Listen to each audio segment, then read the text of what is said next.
Seja bem-vindo, seja bem-vinda. O podcast A Caça Talentos está no ar. Eu sou a Thaís Targa e eu ajudo você a conquistar o seu novo trabalho. E hoje a gente vai falar de carreira, recolocação e a importância da estabilidade profissional.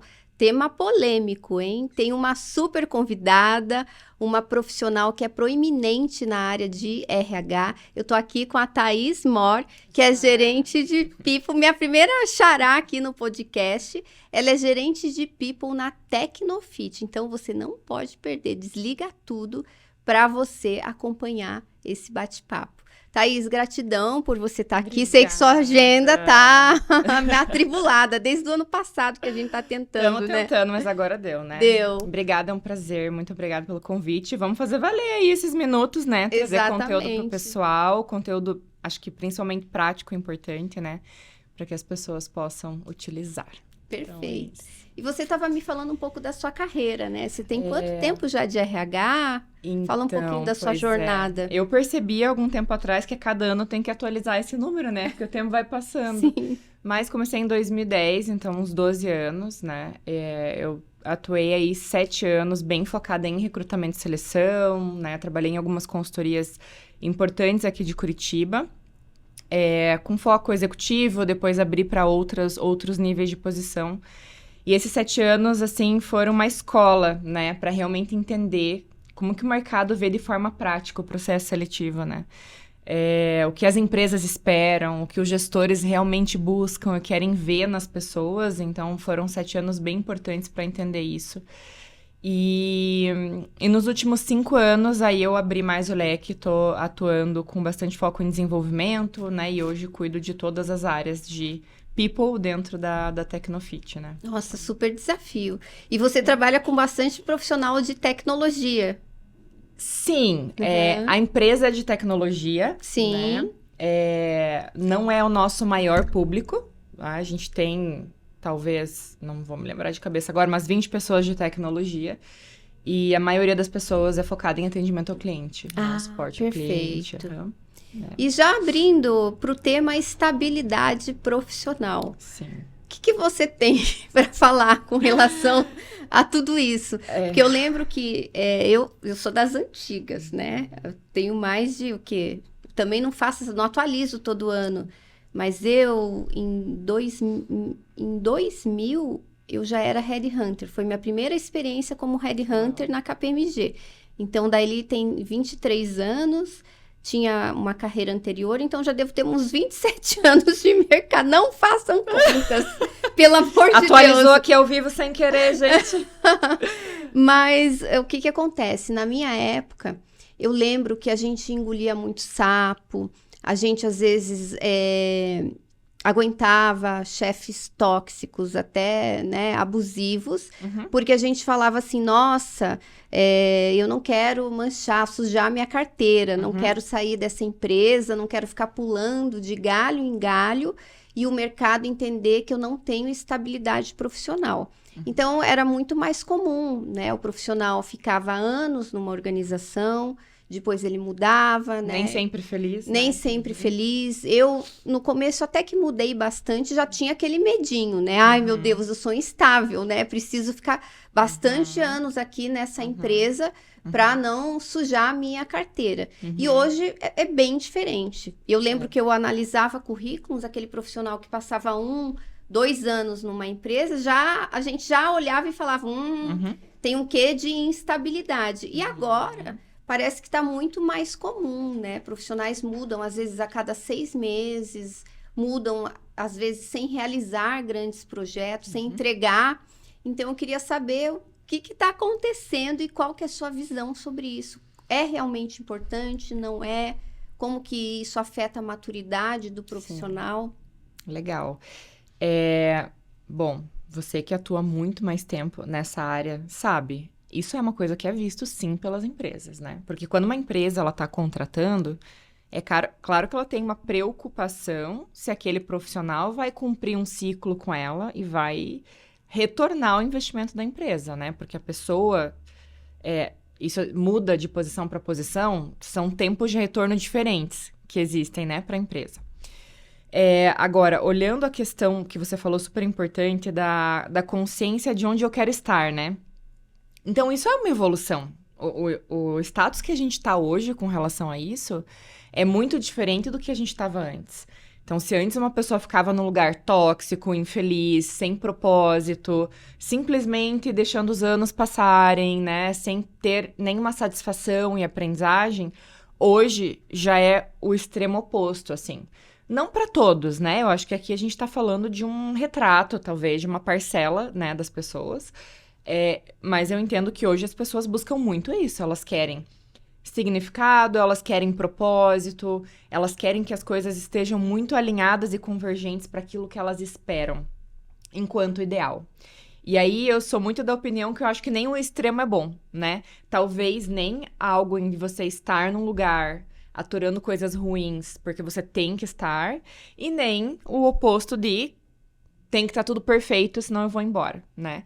E aí, eu acho que tem algumas coisas que estão construindo esses profissionais de hoje em dia, que primeiro é essa consciência, que é uma coisa muito positiva, mas talvez exista também um pouco de um limiar muito baixo de tolerância com coisas que não agradam, e que em um profissional que está se construindo, que está aprendendo e está se tornando melhor, a pessoa pode escolher fazer parte da solução das coisas.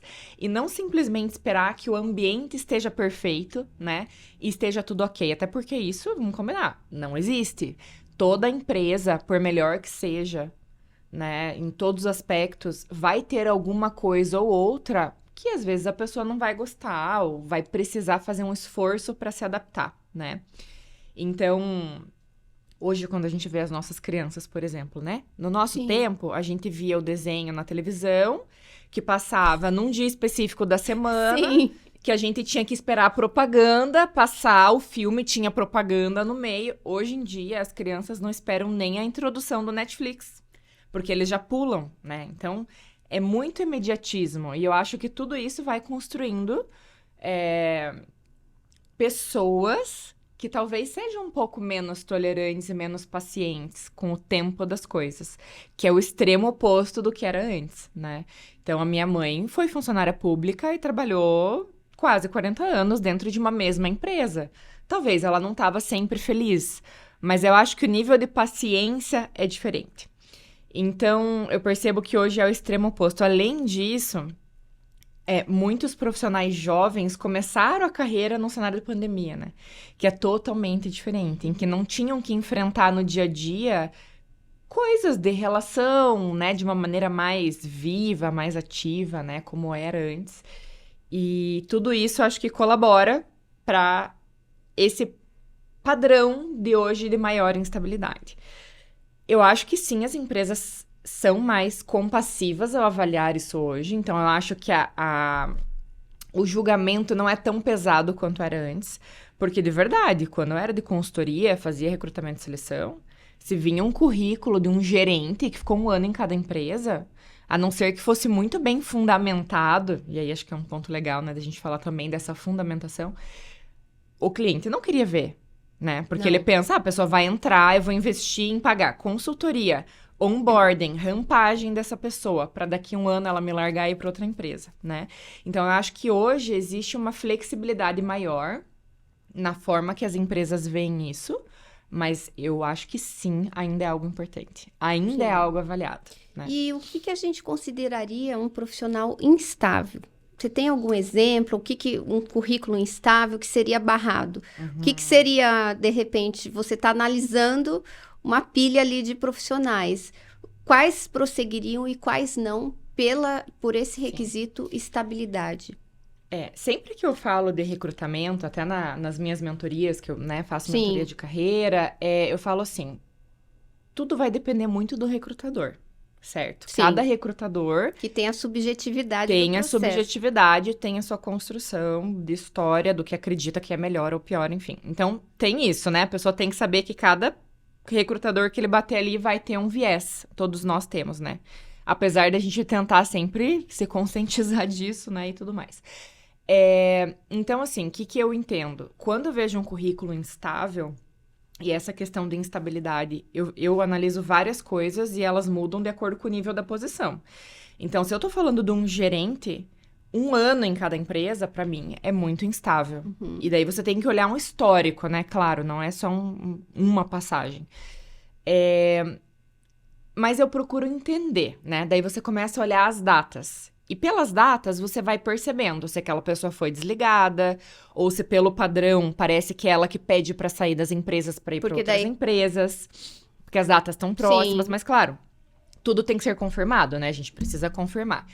E aí, nessa confirmação, claro, a gente busca o que é de competência importante daquele profissional para a posição que a gente está recrutando, mas, ao mesmo tempo, precisa ser muito bem investigado os motivos de saída de uma pessoa que tem um currículo instável, né? Então, sai por quê, né? Quando você enfrenta uma situação que você não gosta, que é um desafio.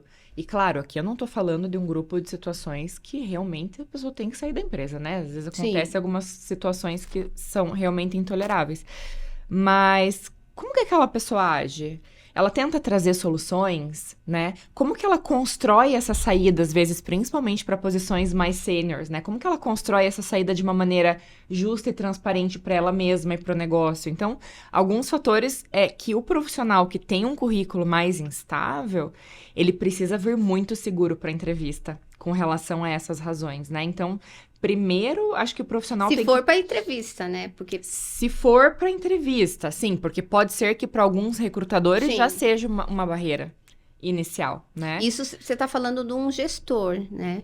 E se for um profissional, digamos, um profissional de tecnologia, que tem um monte de vaga e a gente percebe que eles rodam mais. Muda essa avaliação, Thaís? Existe um fator importante daí de mercado, né?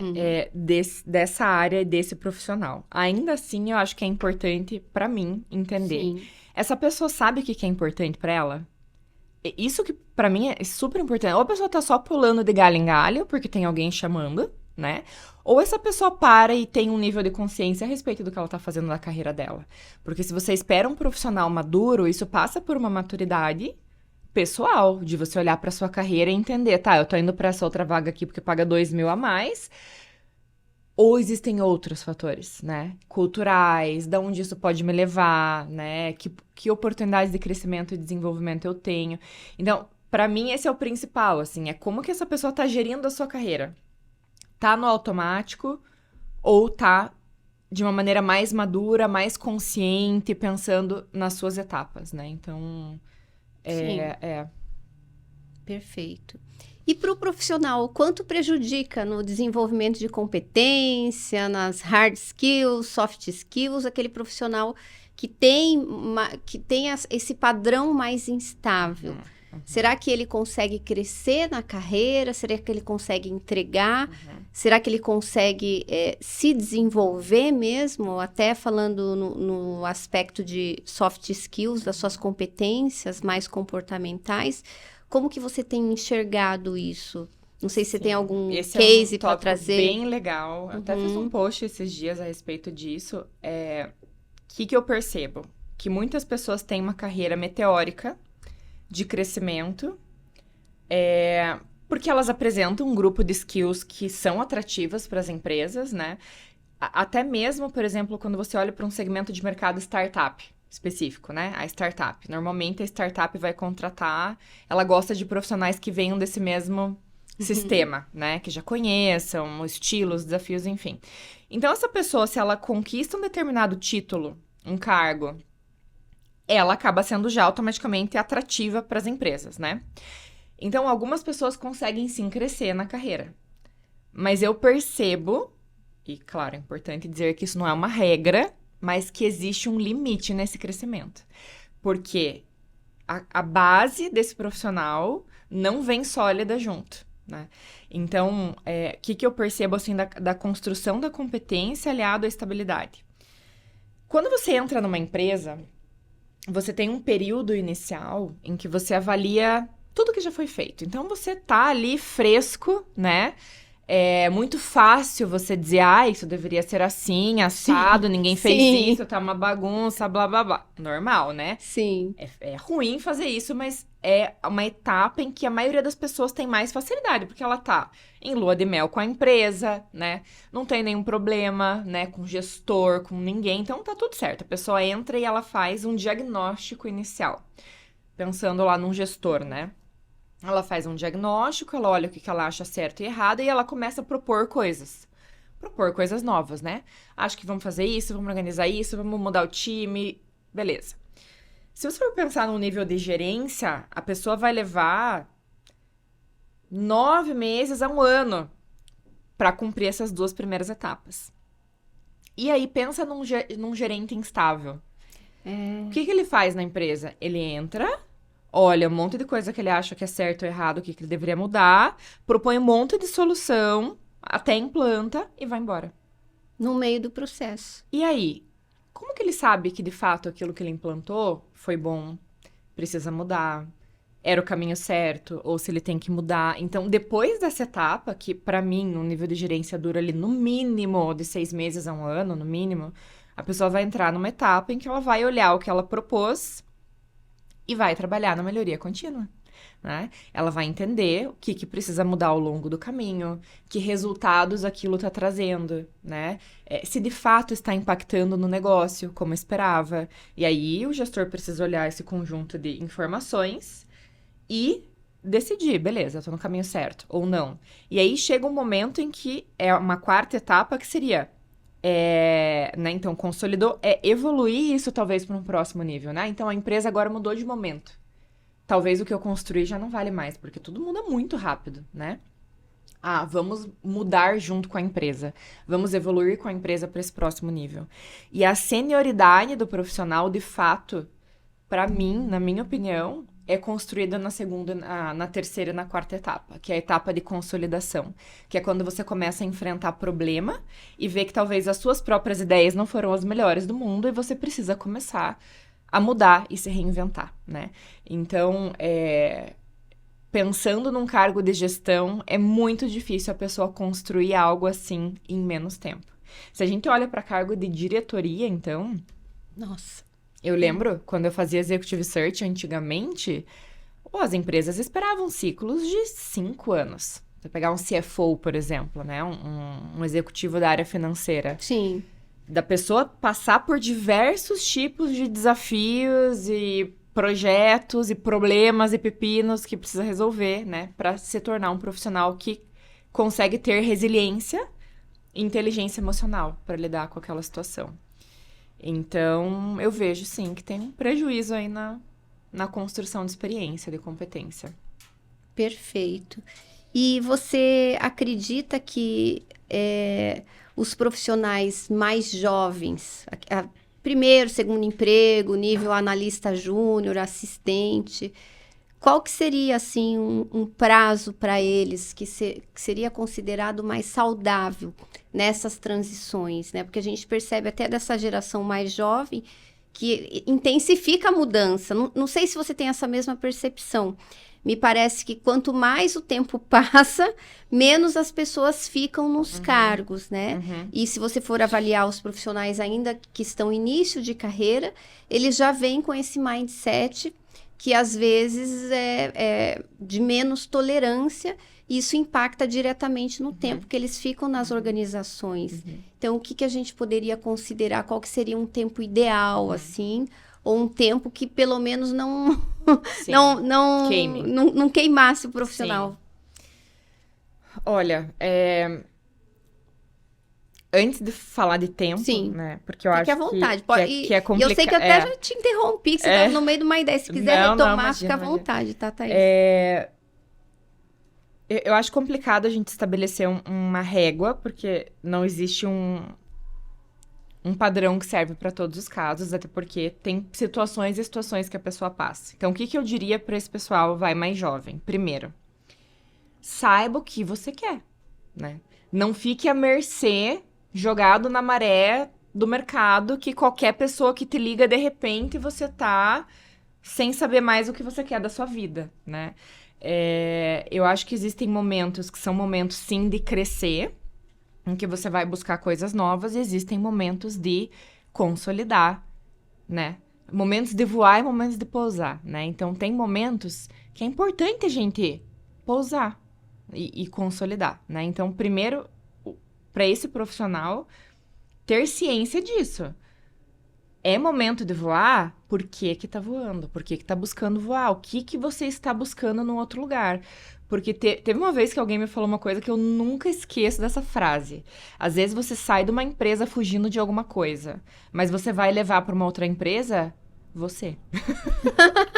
Perfeito, né? Você Perfeito. vai levar você mesmo, que é uma parte bem importante dos problemas que você Sim. enfrenta, né? Então, refletir o que que você quer, do que você tá fugindo. Será que você não é protagonista desse problema e não vai formar um problema igual num novo lugar? Porque a gente percebe muito esse padrão também, né?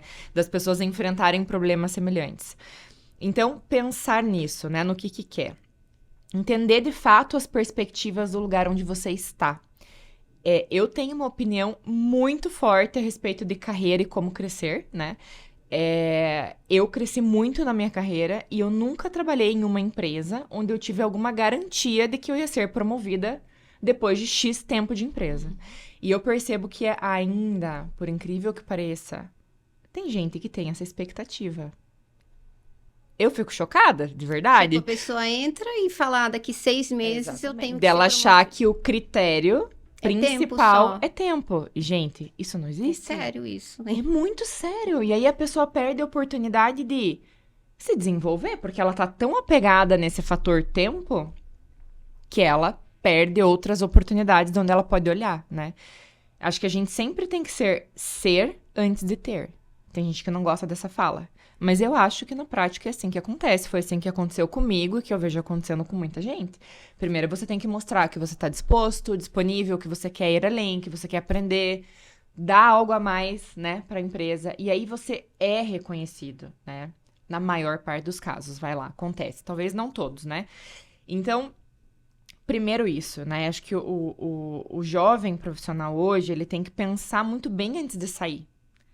Porque hoje em dia o que tá acontecendo muito, as pessoas saem hoje pra nada. Isso acontece. Tipo, acontece qualquer coisa que eu não gostei, vou sair. Às vezes não tem grandes compromissos, né, ali que prendem a pessoa como antigamente, era pai, mãe de família, tinha que garantir um sustento ali. Às vezes é jovem, mora com os pais, né, não sei. Então, acontece qualquer coisa, eu vou sair, depois eu vejo o que eu faço. Eu acho que toda saída, ela tem que ser, primeiro, bem construída. Ela não pode ser um chutar o balde. A não ser, parênteses, em situações de assédio, né? Em situações de fragilidade psicológica, emocional, né? Que aí é um outro grupo de motivos, né? Mas a saída, ela sempre pode ser construída de uma maneira madura que começa por você mesmo. De você entender por que eu quero sair.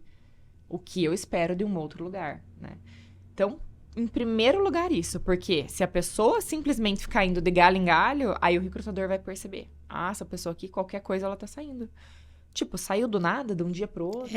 Ou assim, às vezes que já teve situações de eu entrevistar da pessoa sair da empresa. Esse caso me marcou, assim, depois de 2 meses, porque era muito longe pra ir até a empresa. Era, né, a pessoa levava um tempo, mas... Você já entrou presencial? Já. Nossa, mas peraí. Você não calculou, não testou, não pensou Não fez o melhor? caminho. Você não fez o caminho? Como Sim. isso é algo tão crítico? Não tem jeito. Puxa, você Você saiu... não viu no GPS, Sabe a coisa né? que não fecha? Tipo, você essa pessoa, no caso, saiu de um emprego pra entrar em outro por decisão própria e saiu por causa disso. Nossa. Aí o recrutador pensa assim, não, Mas se a tá pessoa mentindo, né? não tem, pode ser, ou a pessoa não tem o mínimo de planejamento na vida dela, né? Então, Tomou assim, uma decisão muito importante impulsivamente. impulsivamente. Então, essas razões, pensar bem, analisar bem, né, antes de qualquer movimentação e, sobretudo, saber explicar muito bem na entrevista as movimentações. O analista, vamos falar de tempo, eu, Thaís, ainda acho 6 meses pouco, tá? Também Um analista, concordo. né? Eu acho que, tipo, se a gente for pensar assim, tempo, com 1 ano e meio, vai. E principalmente, não queria me apegar tanto ao tempo, mas junto com esse fator, o que aconteceu com essa pessoa nesse período? Ela construiu, ela deixou um legado, ela conseguiu crescer por mérito, né? E aqui, não falando, foi promovido, não foi promovido, mas assim, você conseguiu ser reconhecido aonde você está, né? Então, eu acho, assim, pra mim, Thaís, 1 ano e meio, eu acho que pra um nível de analista é um tempo que eu não consideraria uma instabilidade. Mas hoje a gente vê, assim, muitos 6 meses, menos, período de experiência, né? E aí é saber explicar. Tem que saber explicar muito bem tudo isso, porque das pessoas que eu conheço que recrutam, né? Isso é olhado. Expectativa de gestoras e tudo mais, né? E quando a pessoa teve o que você estava trazendo, né? De repente, um superior abusivo, era uma empresa tóxica. Como que ela fala disso na entrevista? Porque eu até oriento meus clientes a não trazerem muitos detalhes, porque senão você começa a jogar luz no motivo da saída e não nas suas realizações, né? Mas como que ela explica isso para o recrutador, que de repente a empresa realmente era bastante problemática? Sim. Como que, não sei se você tem passado por isso, se você se Sim. lembra de algum caso.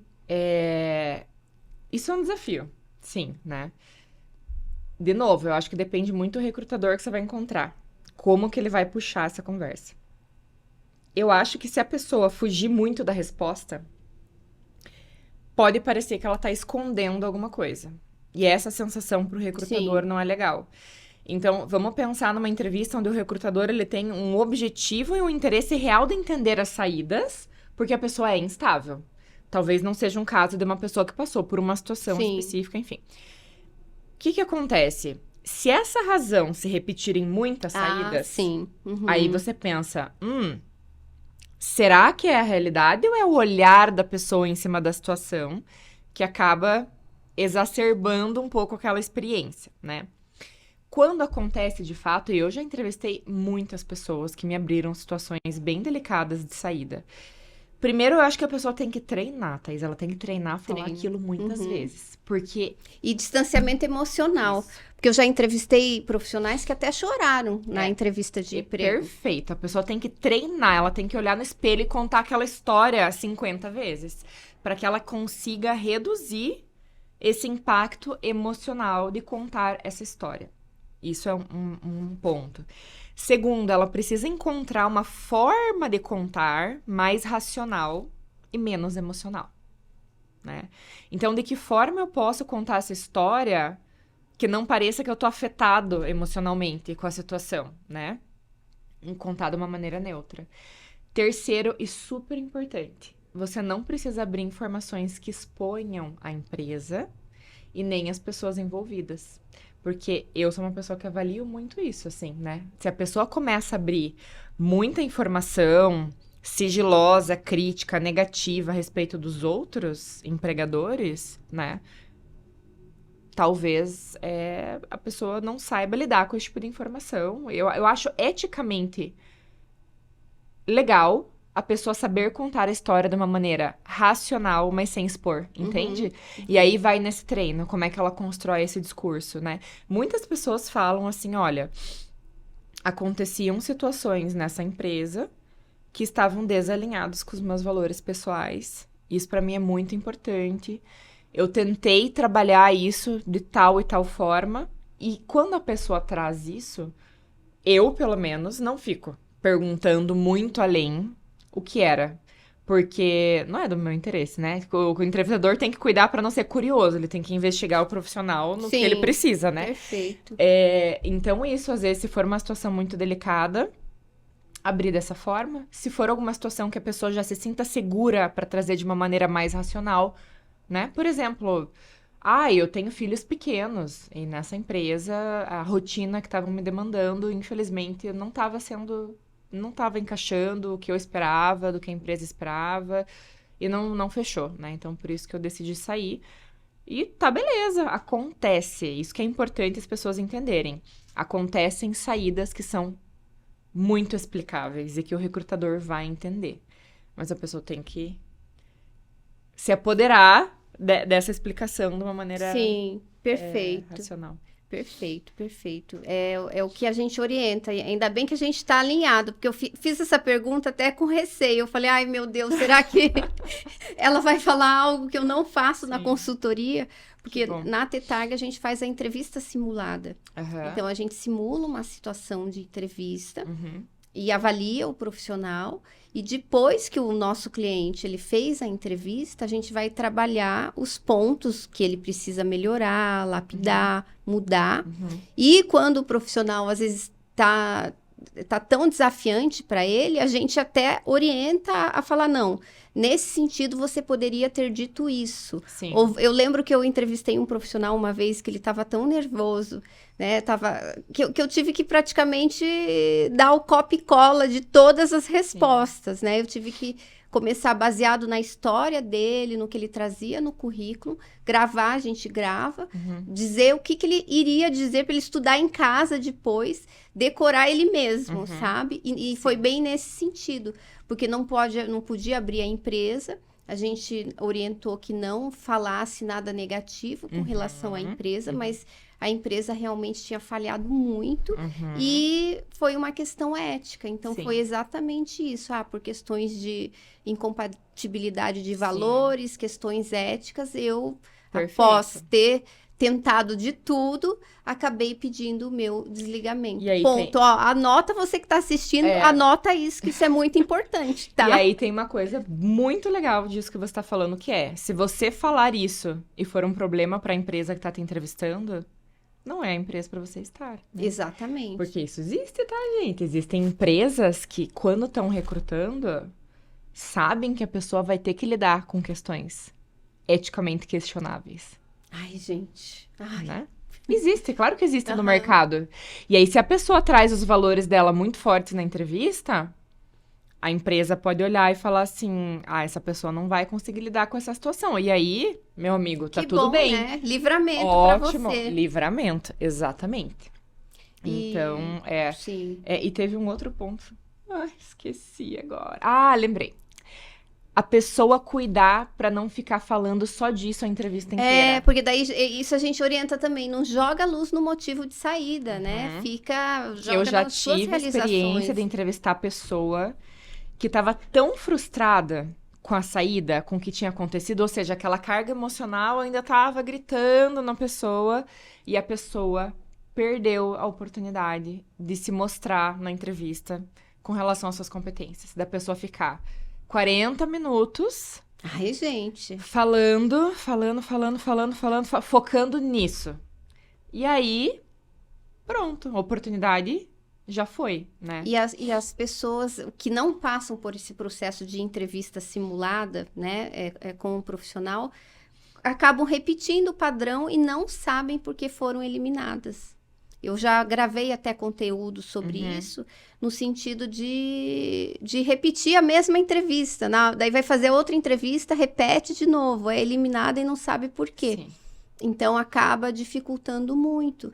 E eu até oriento alguns clientes, às vezes, se dá um tempo, pelo menos uma semana, uns 15 dias. Pra processar, né? Processa, tem o direito de ficar triste, né? Deixa fluir os sentimentos negativos.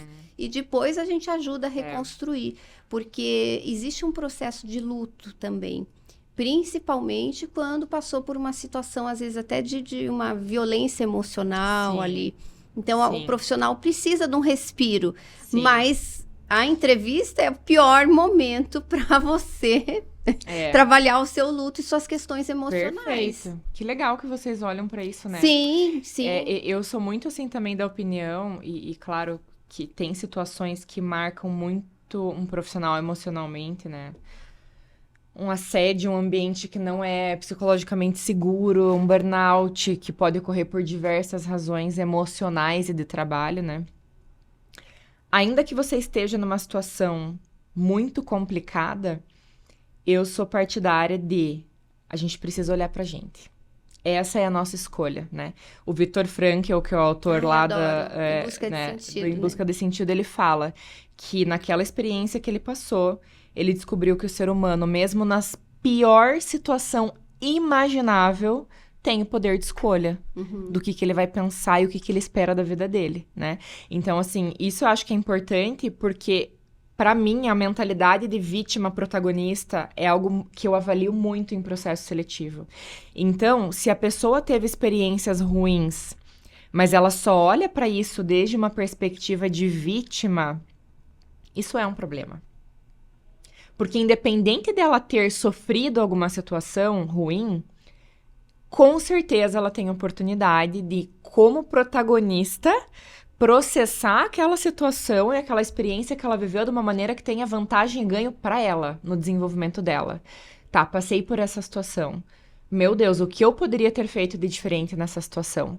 Mesmo que o contexto tava horrível, igual no livro Em Busca de Sentido, eles estavam lá nos campos de terrível. concentração. Pior coisa, pior. O externo, às vezes, ele vem e não tá no nosso controle.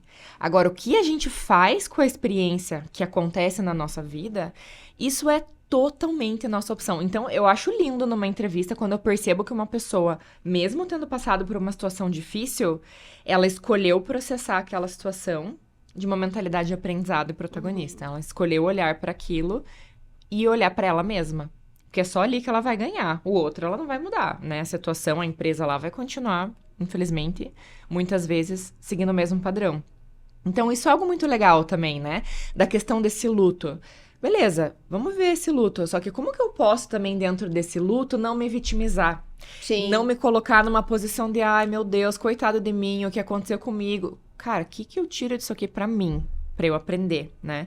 E, claro, depende dos entrevistadores. Eu olho muito pra isso. Eu acho que a forma que a pessoa processa a experiência também é algo muito importante de ser avaliado. Nossa, muito, muito interessante. Você é a primeira pessoa que traz aqui, que avalia claramente no processo seletivo se é uma mentalidade de protagonista ou vítima. Tem alguma pergunta que você costuma fazer? Como que você investiga isso? Ai, agora você conta pra gente, né, Thaís? Pergunta que eu costumo fazer, primeiro na fala da pessoa, você já Sim. percebe, né? Se ela traz muito o outro.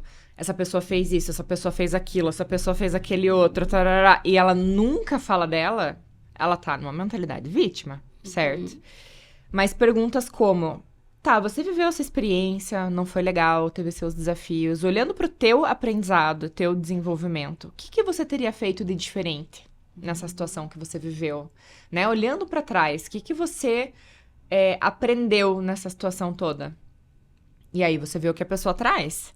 Se ela constrói um discurso de, puxa, realmente eu não me posicionei antes, eu não tive a maturidade emocional necessária e eu trabalhei nisso, porque hoje eu vejo o quanto era importante eu estar mais forte para esse momento. A minha comunicação não foi assertiva, certo? Então, assim, eu já vi pessoas próximas, assim, que viram uma situação dentro de uma empresa, por exemplo, que a pessoa julgou que não era eticamente correta, mas a forma que a pessoa lidou com aquela situação foi muito imatura.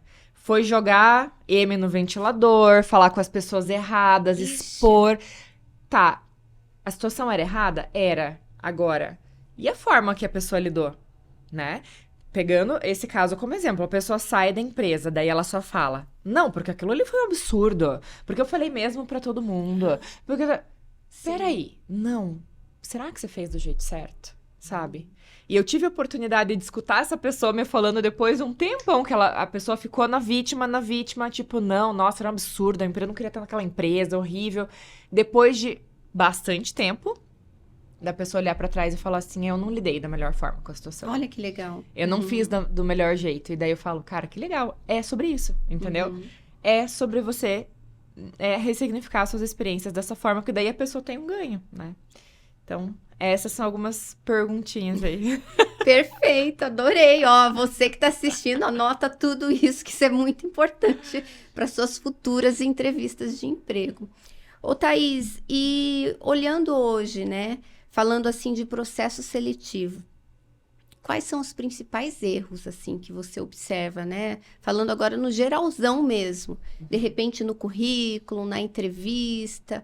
O que o profissional não deve fazer no currículo, na entrevista de emprego, no seu processo de recolocação que você fala, tá fora, né? Que você tem vivido aí. Ai, são tantas Porque coisas. você tem anos e anos, né, de consultoria. São tantas coisas. Que é até difícil lembrar, né? Por onde que começa. Olha, porque é cada coisa que a gente vê aqui. Olha, sério. Traz, se trouxer Mas exemplo. é pra isso que vocês estão aí orientando, pessoal. Exatamente. Eu acho que essa questão da... Eu falo muito de consciência, né? Eu sou a chata da consciência. A questão da consciência. A pessoa vir pra entrevista sem saber direito o que ela tá fazendo ali é muito ruim. Uhum. Isso é um ponto. Isso acontece, tá? Eu lembro que uma vez eu entrevistei uma pessoa e eu adorei, uma profissional mais júnior, tinha super energia e tal. Fez uma entrevista, né? Eu expliquei da empresa. Daí a gente estava fazendo tudo online. Daí eu chamei na sede, porque eu queria sentir a energia da pessoa, fazer presencial. Uhum. E daí eu falei, nossa, que legal, você leu sobre a nossa empresa? Ela, ali sim, vocês trabalham com arquitetura, né? Acabou, né? Aí eu falei, Acabou, né? tipo, a gente tinha falado o que a gente fazia, então a pessoa não se deu o trabalho de entender que a gente atuava com recolocação, assessoria recolocação na área de RH. Podia falar RH em geral, que já estava aceitável. E daí então, parece que caiu ali isso de paraquedas, acontece, né? dessa falta de intenção. Uhum. Né? A pessoa tá ali, por que você tá aqui? Ah, porque me ligaram e falei, vamos ver, né? Uhum. E aí o recrutador fica, tá, e o meu tempo? E o seu tempo, né? Pois é. E o seu tempo? Como você cuida do seu tempo? Você vai indo assim, qualquer agenda que te chamam, você nem sabe pra quê, né? Claro que às vezes a pessoa não sabe, a empresa e tudo mais, né? A gente sabe, são casos à parte.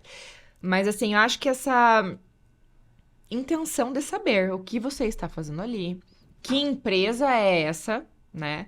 Porque eu também, dessas aí eu já escutei N coisas que acaba, né? Porque é mais bonito a pessoa falar. Dica.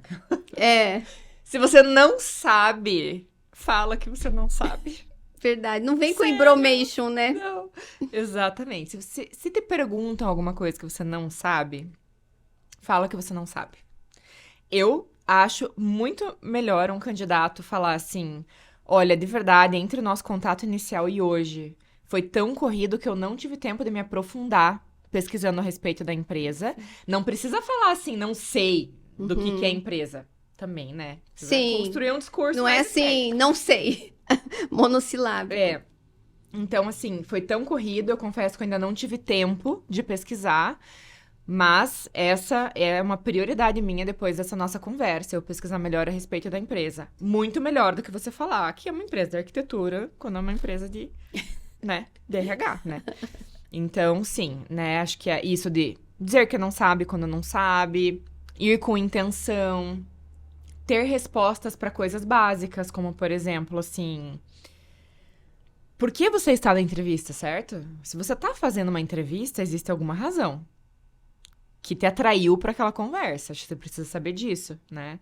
Saber também da sua carreira, porque você já deve ter visto isso. Tem gente que não sabe nem que mês e que ano que entrou em cada empresa, e aí a pessoa começa a contar a carreira, e a pessoa não sabe da própria carreira.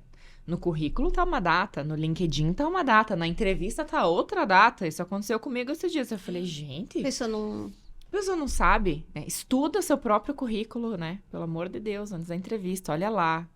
Porque às vezes, dependendo do número de experiências que a pessoa tem, deve dar uma confusão na cabeça da pessoa. Mas estuda teu currículo antes. Treina para falar das suas competências e dos seus projetos, né? Então, assim, quais foram os seus cases de sucesso na sua carreira? Aí a pessoa vem e traz um projeto, quando você começa a perguntar de números, a pessoa não sabe, né? Ah, qual que era o estágio inicial do número desse indicador antes do projeto? Ah, eu não sei. E depois, não sei, esqueci. Pô, teu case de sucesso, você não sabe trazer número. Então, assim, eu sempre falo, né? Cara, tenha lá 3 projetos, 2, isso vai depender muito, né, do profissional, mas que você saiba explicar no detalhe. Como é que começou, como é que terminou, quais foram os desafios, as pontes que você construiu, né? Então, assim, ter essa clareza das competências, das saídas. Então, isso tem que estar treinado, porque o entrevistador que é experiente, ele vai fazer a entrevista por competência, vai começar a te pedir situações do passado, né? Que a entrevista por competência, ela é baseada no que você já fez e não numa hipótese, né? Então, um bom entrevistador, ele não vai perguntar: o que você faria caso Sim. você tivesse um problema com um chefe? Eu faria isso, isso, isso. Daí a pessoa pega no ideal, todos aqueles a gente livros. é maravilhoso. No ideal, a gente é todo mundo perfeito. A gente lê um monte de livro, né? Sim. E a gente sabe de Nossa, tudo. no ideal. Né? Não, me conta uma situação em que você teve um desafio com um gestor seu. O que aconteceu? E daí o entrevistador começa a pedir indícios de que aquela situação é real do que a pessoa tá contando, né? Então, se preparar, ter essas informações, assim, né? Treinadas, estudadas antes da entrevista. E o que mais que não se deve fazer, que você tem visto, assim, que as pessoas dão tiro no pé, que acontece? Tem uma situação que acontece, e aí eu vejo muito, Thaís, de verdade, que depende muito do avaliador. Tem pessoas que são muito flexíveis, da minha história toda, né? Pegando gestores, RHs, que eu trabalhei com RHs como consultoria de muitas empresas, as pessoas têm julgamentos diferentes. Mas uma situação que eu acho que a pessoa tem que ter cuidado, porque vai que ela cai com alguém que olha aquilo, o quanto você se prepara para a entrevista, né? Então, assim, às vezes a pessoa vai fazer a entrevista e passa um certo desleixo com aquele momento, sabe? Conecta em cima da hora, não testou nada, não tem internet, não tem áudio, não tem câmera, tá tudo errado, tá deitado no sofá. Nossa, eu já entrevistei pessoa que parece que tinha acabado de sair da cama, assim, com o cabelo desse tamanho, também. Meio que bocejando, Aí né? você pensa assim, 11 da manhã. Nossa, se é essa importância. Não era 6 da manhã, né? Era 11. Então, não é mesmo? Sim. Também já passei por isso. Daí você pensa assim, nossa, se a pessoa tá dando... O comprometimento dela é esse, com uma conversa inicial, onde é a única chance dela continuar no processo, porque uma vez que ela é descartada naquele momento, reprovada, e tem outros que se destacam, acabou a chance, né, da pessoa, normalmente, né? Imagine no dia a dia, né? Como é que não é? Então você começa a pensar, né? Nossa, como é que vai ser o nível de compromisso da pessoa com a empresa? Outra dica, assim, vai fazer entrevista de carro, por exemplo. Eu não ligo de entrevistar alguém que tá no carro, 0, eu não ligo. Mas eu já conheci gestores que sim. É estranho, né? De reprovarem a pessoa tá dentro do carro. É porque, assim, às vezes a pessoa tá no trabalho. O áudio pelo menos fica bom. E ela não tem uma sala privada. Sim. Ou ela tá insegura de fazer. Pra mim, tudo bem. Mas eu já vi gestor que reprovou candidato, porque o candidato estava fazendo a entrevista dentro do carro. Sim. Ou seja, se você passar por isso, tá ali, as pessoas estão... Explique, né? Uhum. Comece a conversa. Assim, eu acho que sempre o que é explicado e bem comunicado...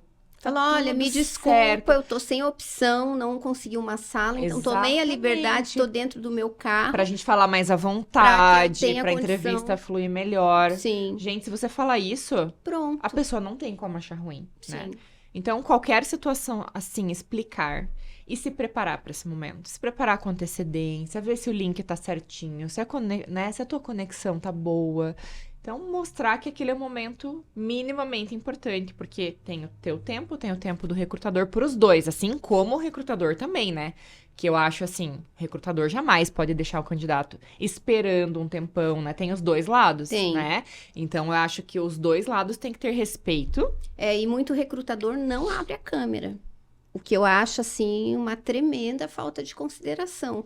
Porque se o profissional, você espera, né, que a pessoa abra a câmera, sim, é uma tremenda falta de respeito. A pessoa, às vezes, toma banho, mulher faz escova no cabelo, faz maquiagem, fica pensando dias na roupa que vai vestir.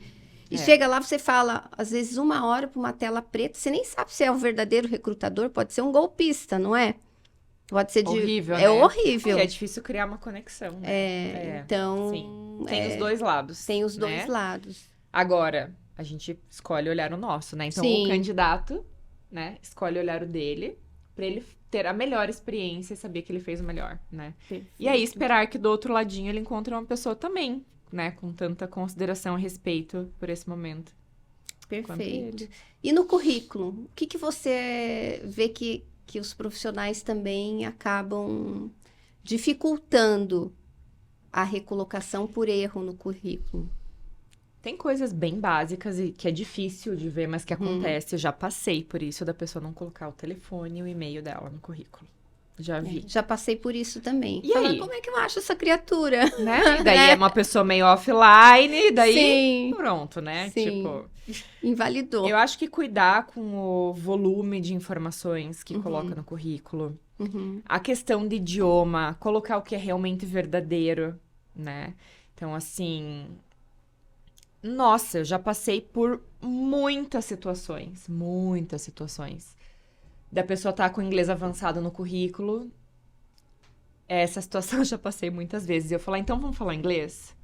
Ai, já não, passei. agora eu não posso mais falar, Sim. eu tenho que desligar. Gente, se você coloca avançado, é É avançado. avançado. Então, cuidado com a informação, né, que você coloca, porque aí parece que você tá mentindo, né, no currículo. Você começa E a pessoa tá questionar conversando daí com os você há meia valores. hora em português, e de repente você quer mudar pro inglês, e de repente ela não pode mais falar. É. Ela tem que sair, e aí é um desespero, né? É uma situação horrível. Então, assim, cuidado pra não se enfiar em... Eu me lembro cilada. que eu passei por isso. Sério? O meu inglês era tipo intermediário indo pro avançado. E é da KPMG ainda.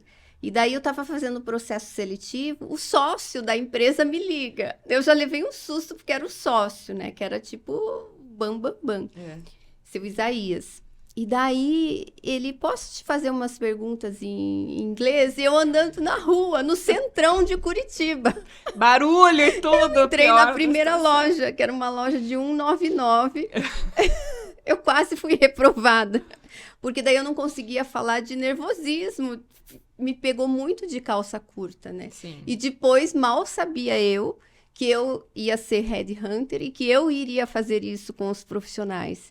Então, era muito comum, né? É. Tipo, eu ligava por telefone e daí já começava a falar em inglês com eles. E muitos pareciam, assim, que levavam um susto, que eu tava falando mandarim, né? E tinha inglês avançado no currículo, então tem que Mas cuidar você sabe mesmo. que agora eu lembrei de uma história muito engraçada Sim. também que eu passei. Dessa coisa de explicar por que você não tá num ambiente tão propício pra entrevista. Eu tava numa entrevista final com o CEO da empresa e a entrevista era 5:30 da tarde. Eu saí do trabalho correndo pra chegar em casa 5:15 e ainda ter aquele tempinho ali pra, né, me situar, me conectar e tudo mais. Só que era um dia que a diarista tinha ido e ela ficou com a chave e eu tinha pedido pra ela deixar a chave num certo lugar. E ela não deixou. Eu morava em apartamento na época. Eu cheguei no apartamento e eu revirava aquilo e comecei a ficar desesperada. Falei, meu Deus, eu vou perder essa entrevista, socorro, não tinha como entrar no apartamento. Eu bati na vizinha e pedi pra fazer a entrevista. Tive que fazer do quarto da vizinha, porque ela tava com a família. Imagina. Conectar Se na casa da gente já é difícil achar um cantinho, Menina, às vezes. conectar na internet dela e eu fiz a entrevista da cama da vizinha. Juro. Mas qual que foi a primeira coisa que eu falei? Eu expliquei a situação. Sim, Eu contextualiza. falei, olha, me desculpa, antes da gente começar, eu preciso falar que aconteceu uma situação aqui. Infelizmente, eu fiquei presa pra fora de casa, né? Então, eu vim aqui na minha vizinha, tô no quarto dela fazendo, tá tranquilo pra conversar, mas só pra te explicar por que eu tô fazendo a entrevista. Isso era aí bem antes da pandemia. Tipo, não era tão... Hoje é até um Sim. pouquinho mais normalizado, né? Mas naquela época não era, né? Sim. Então, eu expliquei, ficou tudo bem, fui aprovada, entrei na empresa, então... assim, Que bom. A gente tem jeito pra tudo, né? Tem, Tudo tem, é uma questão, às vezes, de comunicação. Que o profissional acaba perdendo por não comunicar realmente o contexto. Thaís, tá ótimo o bate-papo, mas já tô vendo aqui, ó. Hoje eu tô com a ampulheta. Tá nos minutos finais. Sim. Eu queria saber, assim, que recado você deixa para quem tá recolocando ou para quem quer crescer na carreira? Palavras finais, assim, pra gente encerrar. Ó, muito importante para você que tá assistindo, Ai, que ai, essa ai. mulher vale ouro, hein? Dica de ouro para você. Eu acredito muito que tem espaço para todos, tá? Eu acredito que tem espaço esteja disposto a dar o seu melhor, a se reinventar, a se desenvolver, a ter um olhar protagonista em tudo que você vive. E olhar para você e ser melhor, né? Viver no protagonismo e não no vitimismo. Eu acho que isso é o primordial, que com isso, se você fizer o que você gosta, com carinho, cuidado com as pessoas e com esse olhar, aí a oportunidade existe, o crescimento também existe. Então, é uma consequência. Eu acho que a gente tem que olhar mais... Meio clichê falar isso, né? Mas assim, focar mais no caminho do que no fim. Né? Então, algumas coisas, como o sucesso profissional, ele vem como consequência de outras coisas. Então, focar mais nesse caminho aí, que com certeza vai ser sucesso. Perfeito. Nossa, adorei. Conteúdo, nossa, super aprofundado. Trouxe muitas informações relevantes, novas aqui pra gente. Eu que entrevisto e falo com profissionais, com headhunters o tempo inteiro. Tá de parabéns por essa entrevista. Obrigada pelo convite. Precisamos marcar a próxima já, gente, hein? vamos marcar essa agenda difícil, né? Mas vai dar certo. Foi um prazer, muito obrigada. Gratidão. Obrigada. E um beijo pra você que esteve Beijo. aqui até o final e até a nossa próxima. Até. Tchau, tchau. Tchau, tchau.